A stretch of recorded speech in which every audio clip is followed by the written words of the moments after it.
اعوذ باللہ من الشیطان الرجیم، بسم اللہ الرحمن الرحیم۔ ماہ شعبان میں صدقے کا اجر اور ثواب۔ صدقہ تو ویسے بھی بہت بڑا اجر اور ثواب رکھتا ہے، یعنی معصوم فرماتے ہیں کہ اگر آپ غریب ہیں، فقر ہے، تو صدقے کے ذریعے تجارت کرو اللہ سے، یعنی آپ اللہ کی بارگاہ میں صدقہ دیتے ہیں تو یقیناً خالق کائنات جو ہے وہ آپ کو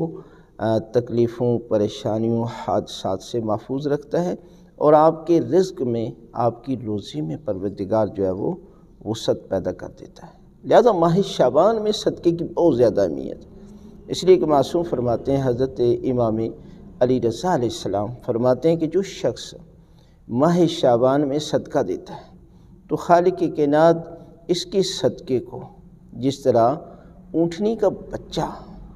جب بڑا ہوتا ہے تو ایک بہت بڑا پہاڑ بن جاتا ہے، اسی طرح قیامت کے روز خالق کائنات جو ہے وہ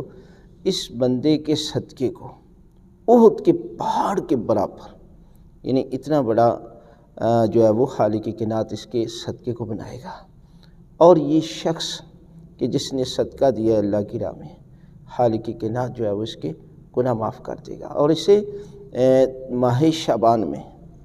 تمام پریشانیوں سے محفوظ رکھے گا۔ اور صدقہ کیسا دینا چاہیے اور کس کو دینا چاہیے؟ بہتر یہ ہے کہ انسان جو ہے وہ صدقہ خوراک کا دے، اس کے بدلے میں پیسے بھی دے سکتا ہے، لیکن آپ کو پتہ ہے کہ پیسہ انسان ہو سکتا ہے کہ آپ کا حلال پیسہ اگر کسی کو دیتے ہیں تو وہ حرام میں